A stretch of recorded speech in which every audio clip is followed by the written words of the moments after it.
Hey everyone, welcome back. You may have seen my community post earlier today. I got a new solo leveling method for you. This works for any weapon, be it gun or melee, and is even easier and consistent than before. Is it completely different, you may ask? Not really, but it's definitely a nice quality of life twist on existing methods. Now why would you want to do this?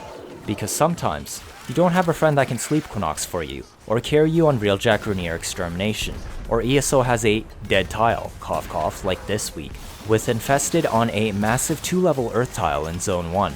So let's hop right into it. You probably already have an idea on what I might have in store for you today. It's Banshee. Banshee solo leveling methods?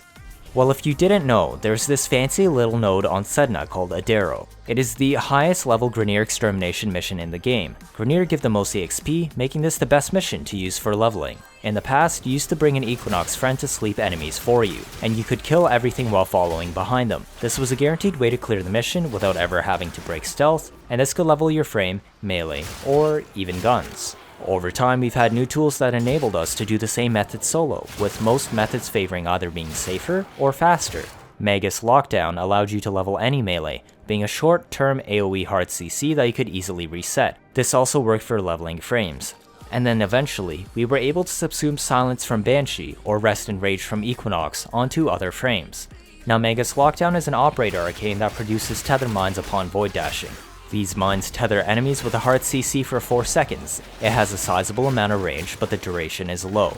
It takes practice to effectively CC enemies and kill them without allowing more enemies outside of the tether range from detecting the dead bodies and becoming alerted. Rest and Rage allows you to put any enemies you aim at to sleep, with innately high aim range and a decently base sleep duration. Modding for high efficiency and any decent amount of duration and range will let you easily CC down the entire room and pick them off at your leisure, easily maintaining your stealth multiplier. However, this is an active cast ability that prevents any new movement, so you're generally stuck casting it while standing or in midair. Calm and Frenzy will spread the effects to nearby enemies upon killing something you slept, improving consistency of your crowd control. This is the safest, but also slowest way to clear Adero solo. Banshee's silence method was always faster than Equinox's Rest and Rage. However, what it had in speed, it also traded off in safety and consistency. It was very difficult to consistently clear out enemies in the stun period to maintain the stealth multiplier. The stun lasts only 2 seconds. You could easily move back out of range if you couldn't kill them in time to reset the silence debuff. Think of it like Magus Lockdown on an ability, but it cannot be refreshed on an enemy until it fully expires. Savage Silence, the augment, somehow also appears to make enemies much less likely to be alerted while also multiplying all stealth attack damage. It is very hard to farm with Silence without using this augment as enemies appear to alert easier. This is an undocumented effect in patch notes or the wiki, so it's very important to slot this mod on. You also cannot recast this ability until it expires, making strategic positioning important. All 3 methods are also very effective for focus farming, Lockdown and Silence, while fast methods only permitted melees for leveling as well as your frame, whereas Rest and Rage allowed leveling of guns also. But there is a way to put this all together, getting all the fast benefits of Savage Silence while still having the utmost safety and security of Rest and Rage. So how exactly will we do this? That's a fantastic question, so let's head over here. The answer is Sevagoth. Sevagoth is the newest frame from the Call of Tempestarii mainline.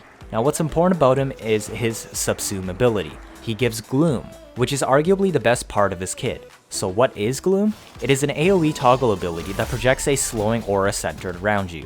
You retain full mobility while it is active, but it has an active drain cost. The slow has a cap of 95%, reached at 271 strength, but we're not going to go all the way there. However, it is both the highest scaling and fastest strength scaling slow in the game. This slow affects all animations of enemies, including stuns. Are you starting to see where we are going with this?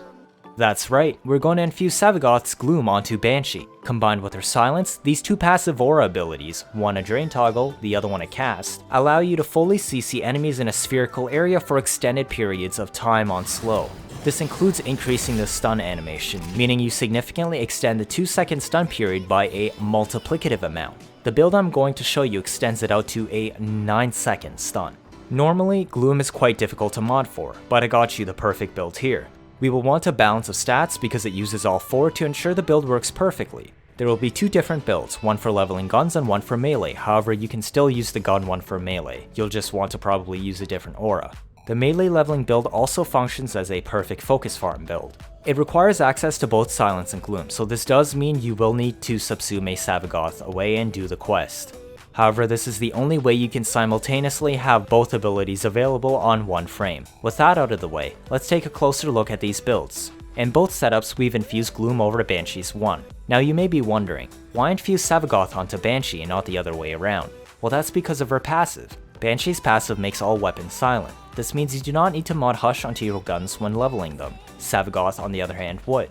Of course, this only matters for guns. Melees do not care which of the two frames is doing the farm, but it only makes sense to use only one frame and slap both builds on instead of building it on two separate frames.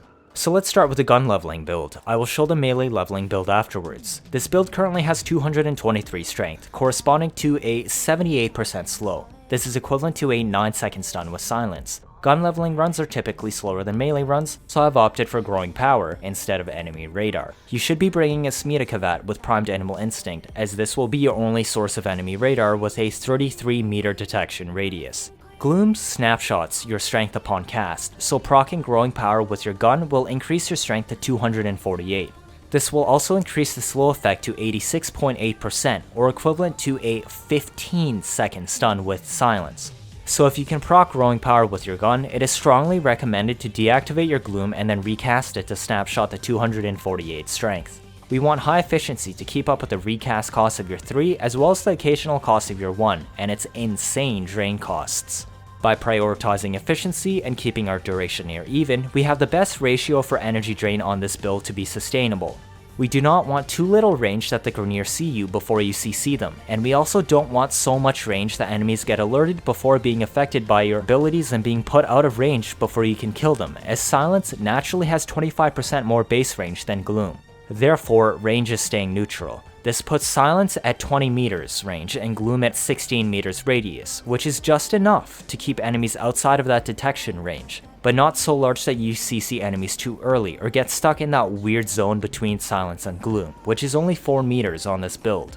The strength is extremely important to this build also. Not only does it determine the slow percent, but it also determines the extent of stealth attack multipliers from Savage Silence. All attacks done to enemies in the state will benefit from the multiplier. This will make it very easy to kill the enemies. We have Prime Flow and Preparation on the build to set up for the high energy drain of this setup. You will most likely be burning the majority of your energy in the mission.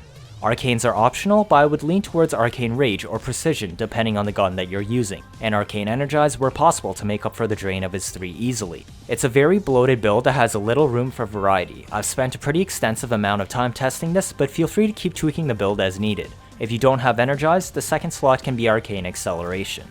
Make sure you bring a Smearka with primed Animal Instinct, as this will be your only source of enemy radar in this build. It can also proc Charm for you, where if you get the affinity buff, the run can go that much faster and has more tolerance for mistakes.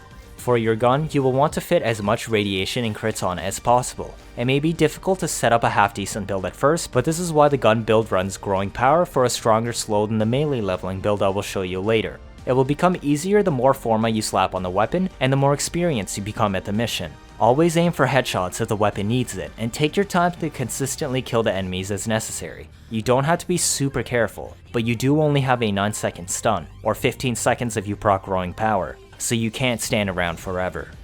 So let's talk about the gameplay. When you load in, you want to cast your 1 first, because it has a smaller range and needs to expand to its maximum radius. It will initially only have a 9-second stun. You will then cast your 3. At this point, you can already start heading towards enemies to kill. Make sure to recast your 3 as soon as it expires. If you proc growing power, I strongly recommend untoggling and retoggling your 1 to snapshot it for that 15-second stun. The 3 has an audio for when it expires, so if you play with game sounds, that will be your easy reminder to recast it. Enemies have about a 1-second window until they detect you normally if they can see you. You can use this time to recast your 3 and immediately CC them again, even if you are in the middle of a crowd. If you do this right, you should be able to consistently level your guns from 0 to 30 in about 4 minutes with some practice. Now let's move on to the second build, the melee leveling setup. It shares some similarities to the gun leveling build. You'll see we have the same range and strength as before, but the duration and efficiency has changed slightly. This is because melee runs are typically faster than gun runs, with melee weapons able to kill several enemies at once with light melee and slide attacks, while still maintaining a high tile traveling speed. Therefore, I've replaced growing power with enemy radar, as you'll be moving faster than before and will want to know where more enemies are ahead of time sooner. You still have a 9-second stun at 223 strength, which should be plenty for a melee run. We have slightly higher duration, so that hopefully you don't have to recast your 3 as often. Remember, you still have a 1-second grace period before enemies detect you if you stand in front of them. This is your window to recast your 3 if it happens to drop as you approach enemies. In exchange, we have lost about 10% efficiency, meaning the active drain on your gloom is a decent amount higher. If you pick up no energy orbs, it still takes 2.5 minutes for your energy to run out, so you still have a lot of time to make it through the level. This is also where Arcane Energize comes in handy, but like I said, it's not necessary so long as you pick up the orbs enemies drop, and practice to do this mode faster. Your gloom still has 16 meter range, and your silence 20 meters. This could easily be enough for you to clear shop without enemies noticing the dead bodies. Of course, if you are having problems with finishing before your energy runs out, feel free to run the same build as the gun setup, but I'd suggest enemy radar instead of growing power. Arcanes are obviously going to be Arcane Fury for this one, and Energize when available. Otherwise, Strike is probably your next best option. For your melee, we will mod it similar to our guns at first. We will want Berserker, then the base damage and crit mods, then Radiation. As you slap on more format, you should be able to make the build better. If you are using this setup for a focus farm, then you can use a fully modded melee like this. Exotic Contagion doesn't work well with this build because the setup only has 16 to 20 meter radius, and focuses on killing enemies as you reach them, rather than killing things ahead of you. Most of the time you will just be using slide attacks or quick attacks. For the melee gameplay, the same rules apply. When you load in, you want to cast your 1 first because it has smaller range and needs to expand to its maximum radius.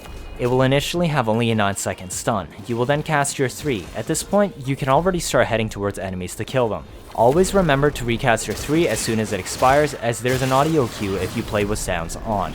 Enemies have a 1-second window until they detect you, normally if they can see you.